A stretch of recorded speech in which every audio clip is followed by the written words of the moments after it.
दुआ साहब, कुछ लोग हैं जो रोटी बनाते हैं उनमें थूक देते हैं, कुछ लोग जूस बेच रहे हैं कि उनमें पेशाब मिला देते हैं। थूक और मूत का ये मामला शुरू हो गया है देश में। ये कौन लोग हैं जो ऐसी घटनाओं को अंजाम दे रहे हैं? जर्नलिस्ट मोले, सबसे पहले जो ऐसे हरकतें कर रहे हैं वो मानसिक रूप से बीमार हैं और ऐसे लोगों की इलाज होनी चाहिए, ऐसे लोगों पे कानूनी कार्रवाई होनी चाहिए। मैं इसकी वकालत करता हूँ, नंबर 1। नंबर 2 कि आपको यही सारे इशू मिले, आपको हिंदू मुस्लिम लड़ाने में, आपको जो है सांप्रदायिक दंगा कराने में, एक दूसरे को तोड़ने में, फोड़ने में, क्या पता कि आपने ये जो है वीडियो खुद बनवाया हो, क्या आपने ही बंदे को प्रोजेक्ट किया हो, क्या आपके ही बंदे जो है टोपी पहन कर करके ऐसा कर रहा हो। आप जो है कहीं टोपी पहन लेते हैं, कहीं पे भगवा पहन लेते हैं, कई जगह ऐसी घटनाएं घटी हैं। तो इस तरह का आप जो है बातों को सामने रख करके, मीडिया के पास कोई मसाला नहीं है, ये मसाला बना करके जनता को मुख्य मुद्दा से, जो उनका रोजगार का है, जो उनका बेरोजगारी का है, जो उनका शिक्षा का है, जो स्वास्थ्य का है, सुरक्षा का है, वो बात ही नहीं करते। विकास का है, बात ही नहीं करते। चाइना मेरे पे अटैक कर दिया, पाकिस्तान अटैक कर दिया, वो खा गया, ऐसा होगा वैसा होगा, वो थूक फेंक रहा है, वो लेटरिंग कर रहा है, वो सूसू कर रहा है। अरे उसको सजा दो, कानून है, हमारा संविधान कहता है, पुलिस है, विजिलेंस है, सीबीआई है, सीआईडी है, आपके पास सारा साधन है। तो उन सब का इस्तेमाल कीजिए। उसको प्रोपेगेंडा करना, उसको शोर मचाना। आप जो है जब रेप करते हैं, जब बीजेपी के लोग, जब नेता लोग रेप करते हैं, जो चोरी करते हैं, तो आप उसको कहो ना कि मैंने इतना चोरी किया, इसने देखो इतना किया, इसने उतना किया। आप उसकी तो बातों को दबा देते हैं, आप उसको जो है जमानत कर देते हैं और ऐसे चल देता है। लेकिन कोई आदमी छोटा अगर गलत किया है, मानसिक रूप से बीमार है, वो कमजोर है, या वो उसका जो सोच गलत है, तो आप उसको सजा दीजिए। आप उसको जो प्रोपेगेंडा बना करके एक राष्ट्र का मुद्दा बना देना, ये उचित नहीं है। मैं इसका विरोध करता हूं। लेकिन अगर इस तरह की कोई हरकत कर रहा है तो मैं उसका विरोध कर, उसका जो है कि उसको जो है सजा मिलनी चाहिए। लेकिन इसको जो है हाई फाई करके और मुख्य मुद्दा से हमें कहीं ना कहीं भटका कर करके, हमें कहीं ना कहीं दिशा विहीन करना, ये उचित नहीं है। जहां पे कश्मीर और हरियाणा में चुनाव हो रहा हो, जहां पे महाराष्ट्र और झारखंड की चुनाव की बात हो रहा हो, आप नफरत की बाजार पैदा कर रहे हैं, आप लोगों को लड़ाने में लगे हुए हैं। आप सही तरीके से अगर जनप्रतिनिधि बनना चाहते हैं, जन नेता बनना चाहते हैं, जन नायक बनना चाहते हैं, तो उसकी आपको राष्ट्रहित में सोच रखनी चाहिए। आपको सेकुलर बनना होगा, आपको सबके साथ प्यार और मोहब्बत की दुकान लगानी होगी। खाली कहने से कि मोहब्बत की दुकान लगा दिया, सामान कुछ नहीं है, सेकुलर के कोई सामान ही नजर नहीं आ रहा। आप नफरत की दुकान बना रखा है। तो आप जो है मीट के दुकान में आप जो है लॉलीपॉप बेच रहे हो, और लॉलीपॉप के दुकान में आप मीट और शराब बेच रहे हो। तो कहीं ना कहीं हमें आप भटका रहे हो।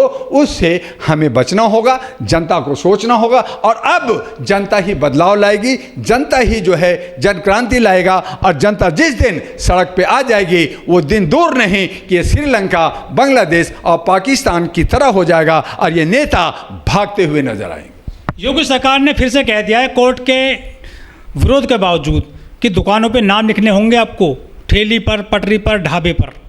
देखिए, एक राज्य का अपना कानून है, उनका एक अपना दायरा है। अगर वो देखते हैं कि इससे जो है तो उनके जो कहा गया अभी कि हर दुकान के अंदर सीसीटीवी कैमरा होना चाहिए, जांच होनी चाहिए, कौन कैसा काम कर रहा है, क्या उनकी जो है मेडिकल जांच होनी चाहिए। क्योंकि जैसे ही आप अगर एक चपरासी भी रखते हैं तो उसका टेस्ट होता है, एग्जाम होता है। मैंने बार बार कहा, नेताओं का भी टेस्ट कराओ, जजेस को भी टेस्ट कराओ, कोलेजियम ख़त्म करो। आप तमाम हर जगह जो है एक सिस्टम बनाओ। उस सिस्टम पे अगर काम होगा और बड़े ही कानून का सही ढंग से पालन अगर होगा, तो मैं समझता हूं कि नेम प्लेट लगाएं या ना लगाएं, कोई फर्क नहीं पड़ता। सवाल है कि आप सुशासन कैसे करते हैं, सवाल यह है कि आप हर कम्युनिटी को साथ लेके कैसे चलते हैं। क्योंकि आज भी अगर नेम प्लेट भी लगाते हैं तो ऐसा नहीं है कि मुस्लिम हिंदू के दुकान में खाना खाएगा, हिंदू मुस्लिम की दुकान में नहीं खाएगा। सब खाना खाएंगे, सभी खाएंगे। लेकिन आप नफरत के बीज अगर बोएंगे,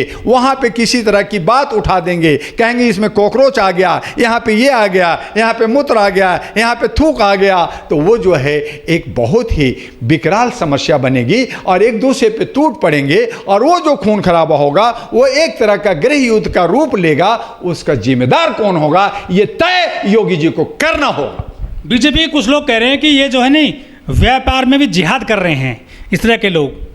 बिल्कुल, ये व्यापार में जिहाद हमारे जो है सफ़ेद पोश लोग कर रहे हैं, ये मालाधारी लोग कर रहे हैं, ये टोपीबाज कर रहे हैं, जो टोपी पहनाते रहते हैं, माला पहन के खुश रहते हैं। और ये जो सफ़ेद पोश जो है नेता बने हुए हैं कि हम देश के जो है पुरोधा हैं, हम सेवक हैं, हम सेवादार हैं, हम चौकीदार हैं, लेकिन सही माने में वो अपने दायित्व को नहीं समझते, उस दायित्व का निर्वहन नहीं करते। और यही वजह है कि हम लोग दिग्भ्रमित होकर के जनता जो है मूर्ख बन जाती है। अब 76 साल देश की आज़ादी का हो गया है, अब तो जागो मेरे जनता। आपके चैनल से मैं यही कहूंगा कि ऐ जनता, अपनी विवेक से, अपनी बदलाव से, ये तमाम पुराने लोग घिसे पिटे नेता हैं, उनको एक भी वोट मत दो। उनको जो है अपने ही क्षेत्र में एक पेड़ से बांध दो और अपने नौजवान को, अपने युवती को, अपने धर्म के जात को, जिसको चाहते हो आप उसको जिताइए, ताकि वो जनप्रतिनिधि सही प्रधानमंत्री चुन सके, सही मुख्यमंत्री चुन सके। और मैं चाहूंगा कि देश के प्रधानमंत्री और राष्ट्रपति जनता के द्वारा और इलेक्शन कमीशन जो पारदर्शी हो वो जनता के द्वारा बनाई जाए और चुनी जाए और उस पर काम हो, तो मैं समझता हूं कि ये देश का लोकतंत्र बचेगा, संविधान बचेगा और ये सेकुलर धर्मनिरपेक्ष राज्य बचेगा। जर्नलिस्ट महोदय, मुझे एक बात बताएं, अभी 11 साल हुआ है बीजेपी को। 11 साल से पहले 70 साल भी तो सरकार चली। आज़ादी के बच्ची के आज़ादी के पहले की बात नहीं करें, लेकिन आज़ादी से अब तक जो है 70 साल चली ना देश, तब तो इतना नफरत नहीं थी। हाँ, कुछ हुआ तो उस पर हम लोगों ने विरोध किया तो सत्ता बदला।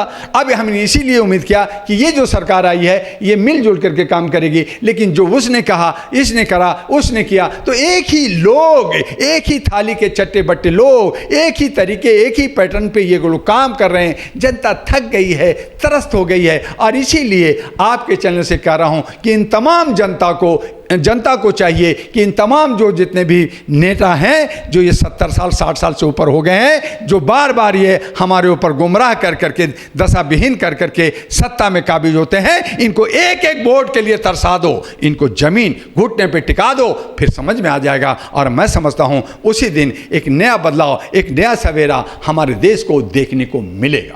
लेकिन हिमाचल में तो सरकार कांग्रेस की है, वो तो मोहब्बत की दुकान चला रहे हैं। वहाँ के मंत्री हैं अनिरुद्ध सिंह, वो कह रहे हैं कि यहाँ भी नाम लिखिए, अपनी दुकानों पर, ठेलियों पर नेम प्लेट लगाइए, कौन हिंदू कौन मुसलमान है। देखिए, इसीलिए कहा कि हमारे जैसे मान लीजिए कि दिल्ली की बात करें तो 70 विधायक होते हैं, उसमें से 36 लोग, हालांकि कानून नहीं है, संवैधानिक नहीं है, लेकिन 36 होते हैं, वही लोग चुन करके एक नेता चुन लेते हैं, वो मुख्यमंत्री हो जाते हैं। मुख्यमंत्री कहता है मुझे जनता ने थोड़ी चुना है, मुझे तो जनप्रतिनिधि बनाया है। उसी तरह से हिमाचल, उसी तरह से बिहार, उसी तरह से बांग्लादेश, सभी जगह, बंगाल में सभी जगह ऐसे ही करते हैं। और वो कहते हैं कि मैं जनता का मुख्यमंत्री नहीं हूँ, मैं जनप्रतिनिधि का हूँ, उसको शराब और कबाब दूंगा, उसको विदेश घुमाऊँगा, उसको मैं हर तरह से सुख सुविधा दूंगा, उसको वेतन दूंगा, उसको भत्ता दूंगा और वो मुझे जो है मुख्यमंत्री बनाएगा। तो इसीलिए मैंने कहा कि जब तक ये जो हमारा डेमोक्रेटिक कंट्री है, लोकतंत्र सिस्टम है, इस सिस्टम में जनता द्वारा मुख्यमंत्री चुना जाए, जनता द्वारा प्रधानमंत्री चुना जाए, जनता द्वारा राष्ट्रपति चुना जाए, गवर्नर चुना जाए, जब जनता द्वारा चुना जाएगा तो वो जनता का दायित्व को और उसका निर्वहन को और अपनी ड्यूटी को निभाएंगे। और मैं समझता हूँ तब इनकी मनमानी खत्म होगी, ये तानाशाह हो जाते हैं, मैं बन गया, अब मैं 5 साल 4 साल मैं मनमानी करूंगा, मैं हिटलर के लिए हो जाऊंगा, तानाशाह होऊंगा, नादिर शाह हो जाऊंगा, गौरी हो जाऊंगा, हिटलर हो जाऊंगा। तो ये सोच यही हमें और आपको कमज़ोर करता है।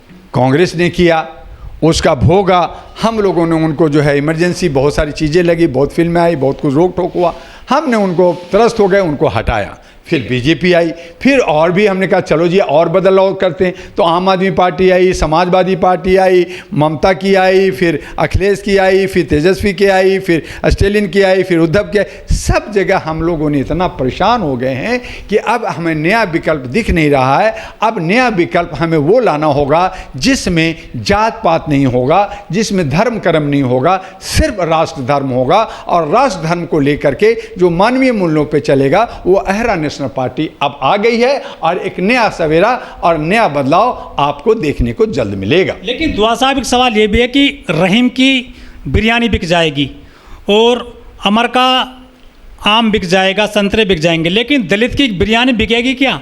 क्या एक मूसर की चाट बिकेगी, चमार की जो है चाट बिकेगी, या किसी वाल्मीकि का जो है अमरूद आम बिकेगा? क्या ले पाएंगे लोग उनसे ऐसे सामान जो नाम लिखे जाएंगे? जर्नलिस्ट महोदय, ये सब हमारी कमी है। जितने भी दलित हैं वो अपने को क्यों कहते हैं दलित हैं, क्यों कहते हैं मैं चमार हूँ, क्यों कहते हैं मैं जो है खटीक हूँ, क्यों कहते हैं मैं नाई हूँ? वो कहें कि मैं भारतीय हूँ, मैं भारतीय हूँ। मैं सब लोग जिनको ये ब्राह्मणवाद या मनोवाद ने कहा कि ये अलग है, जो 90% 85-90% ने कहें जी मैं भारतीय हूँ, तुम 10% हो, तुम अल्पसंख्यक हो, तुम्हें आरक्षण की ज़रूरत है, तुम्हें कुछ ज़रूरत है, हमें तुमसे कुछ नहीं मांगना, तुम हमसे मांगो। तो ये सोच पैदा करना होगा। अगर हम बटे रहेंगे कि हम मुसलमान हैं, हम पासमानदा हैं, हम सिया हैं, हम सुन्नी हैं, हम दलित हैं, हम खटीक हैं, हम नाई हैं, हम चमार हैं, तो आपको जो चतुर चालाक लोग हैं वो यही चाहते हैं, आपको बांटेंगे, आप बढ़ते रहिए, अलग अलग दुकान चलाते रहिए, और वो अपना मॉल जो मॉल चला रहा है वो मॉल चलाता रहेगा, और आप कहीं ना कहीं छोटे से दुकान में 100-200 रुपया का धंधा करके अपना परिवार चलाइए या ना चलाइए, ये आप पर निर्भर करता है। तो कहीं ना कहीं जनता ही हम मूर्ख हैं, या हम सीधे हैं, या हम भोले हैं, या हम सब समझते हैं, लेकिन हम उस पर कुछ अपना कदम नहीं उठाते, क्योंकि हमारा कोई सही ढंग का नेता नहीं है।